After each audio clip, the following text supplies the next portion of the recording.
As you know, we're keeping a close eye on the way economies are going.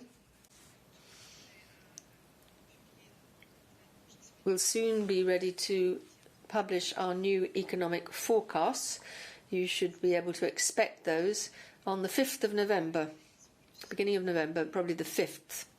And then there will be a more detailed analysis of the way in which European economies are faring in the light of recent events.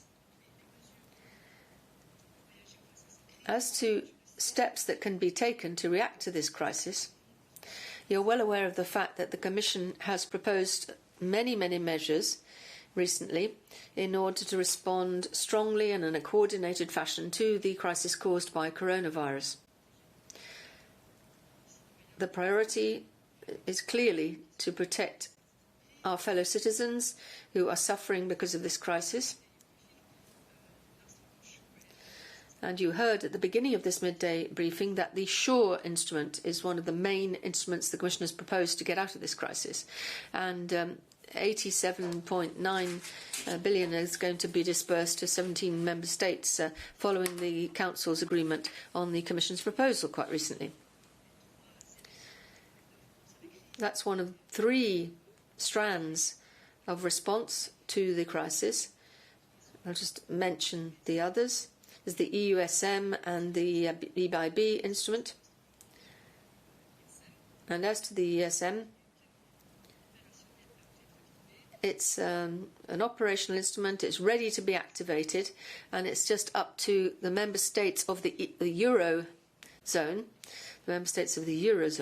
to decide whether they wish to call on it, but it's ready. As to the EIB instrument, as I understand it, it's also ready to be deployed. And then for more specific aspects, I think you should consult the EIB. So I think this just demonstrates that we continue to support member states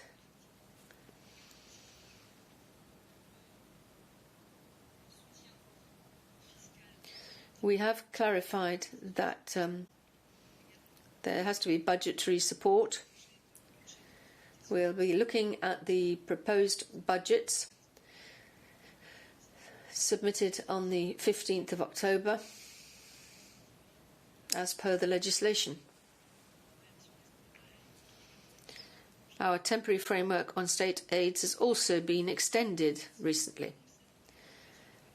So, as you will see, that we have rolled out a whole raft of measures to face the crisis, and we'll be awaiting a member states' response as to their implementation. Thank you. I'll give the floor to Rihanna very briefly on the temporary state aid framework. As Marta just said, on the 13th of October extended the temporary framework, which should have finished on the 31st of December 2020, on the measures which can be taken up to that time. Now, with the modifications made on the 13th of October, the additional 6-month period has been granted, and all measures will be extended until the 30th of June 2021, apart from recapitalisation measures which have been extended another 3 months until the 30th of September 2021. And what I can say is until up to the 30th of June 2021, the Commission will re-examine the situation and see whether another extension or adaptation will be made. Thank you, Ariana. Any other questions on the subject today? Je n'en vois pas. J'ouvre les débats à d'autres sujets. No. So any other questions on other subjects? Mais il ne semble plus y avoir d'appétit pour d'autres sujets. There seems no further appetite for other subjects.